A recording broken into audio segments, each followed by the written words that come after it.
अस्सलाम वालेकुम नाज़रीन, मां आहियां शुएब अली उमरानी ऐं तव्हां ॾिसी रहिया आहियो BR टाइम न्यूज़। सभ खां पहिरियां शामिल कंदासीं हीअ रिपोर्ट। अरसा चेयरमैन तौंसा बैराज खोलण ते एतराज़ कंदड़ सिंध जे मेंबर्स मथां मचिरजी पियो। ज़रियनि जो चवणु आहे त चेयरमैन राव इरशाद सिंध जे मेंबर ज़ाहिद जौणेजो खे घटि वधि ॻाल्हाइण सां गॾु किताब बि उछलाए हयां।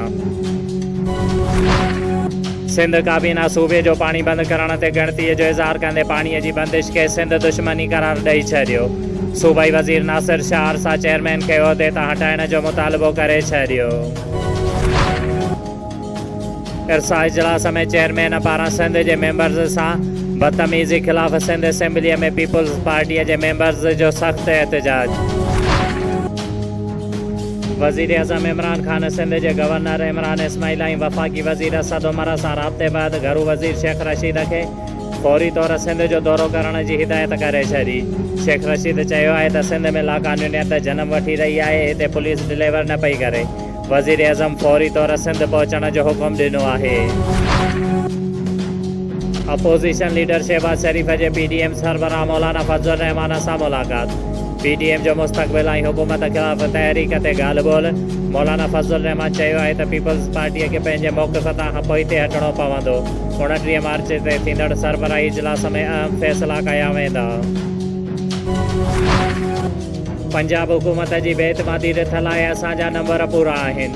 वधीक नंबर्स जी ज़रूरत नाहे। नून लीग जी नाइब सदर मरियम नवाज़ चयो आहे त शहबाज शरीफ़ जी राति जी मानीअ वारी दावत PDM जो अपोज़िशन जो शो हुयो। PDM ऐं अपोज़िशन खे पाण में न गॾियो वञे। हुकूमत मुल्की मईशत खे तबाह करे छॾियो आहे। सिंध असेंबलीअ जे इजलास दौरान PTI मेंबर्स जे बिलाल गफ़ार जी सुहेल अनवर सियाल ते तनक़ीद। सुहेल अनवर सियाल खे पर्सन खणण जो माहिर करार ॾेई छॾियो। बिलाल गफ़ार जे जुमिले ते सुहेल अनवर सियाल मछिर जी खेसि मारण लाइ वटस पहुतो। सख़्तु छिकताण बैदि स्पीकर इजलास मुलतवी करे छॾियो। लाड़काने में पुलिस मुक़ाबले दौरान 2 एहलकार शहीद, हिकु ज़ख़्मी थी पियो। पुलिस पारां जवाबी कार्रवाईअ में 3 फौरन खे मारण जी दावा। SSP इमरान कुरैशीअ चयो आहे त आरीजा थाणे जी हद में रोकण जे इशारे ते 3 फौरन फायरिंग करे ॾिनी, जंहिं में 2 एहलकार शहीद ऐं हिकु ज़ख़्मी थी पियो। शिकारपुर में एहलकारनि जी शहादत खां पोइ शुरू कयल ऑपरेशन 3 ॾींहं बि को नतीजो न ॾेई सघियो। पुलिस रुगो कचे में मौजूदु झुगियूं साड़ण में रुधल। कंदकोट पुलिस बि कचे में शुरू कयल ऑपरेशन बिना कंहिं कामयाबीअ जे बंदि करे छॾियो। तालका काज़ी अहमद जे ॻोठ ताज मोहम्मद खोखर जे रहवासी पीरसन मज़दूर नज़ीर खोखर पंहिंजे घरवारी राजन, 2 धीअरुनि हसीना सनोबिया ऐं पुटु ग़ुलाम शबीर खोखर सां गॾु नवाबशाह प्रेस क्लब ॿाहिरां काज़ी अहमद जे भाउ सरजाम चंगेज़ उनड़ जे भाउ रवेल उनड़ जे ख़िलाफ़ एहतजाजी मुज़ाहिरो कंदे दाहींदे चयो आहे त मुंहिंजूं 2 न्याणियूं हसीना ऐं सनोबिया जाम चंगेज़ उनड़ जे भाउ रवेल उनड़ जे बंगले ते गुज़िरियल 9 सालनि खां वठी कमु कंदियूं आहिनि। जॾहिं त हिन वक़्तु मुंहिंजूं न्याणियूं जवान थी वियूं आहिनि ऐं हाणे मां उन्हनि जी शादी कराइणु चाहियां थो, त रवेल उनड़ मूंखे पंहिंजे न्याणियुनि जी शादी कराइणु नथो ॾिए।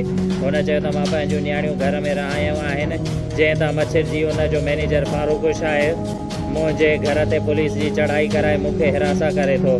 हुन चयो त मज़कूरा बासर मूंखे धमकियूं ॾियनि था, जिन मां मूंखे जान जो ख़तरो आहे। हुन चयो त तहफ़ुज़ लाइ मां पुलिस वटि वियो आहियां, लेकिन पुलिस बि मुंहिंजी नथी ॿुधे। हुन मुतालबो कयो त मज़कूरा बासर रवेल उनड़ ख़िलाफ़ कार्रवाई करे मूंखे ऐं मुंहिंजे ख़ानदान खे तहफ़ुज़ फ़राहम कयो वञे।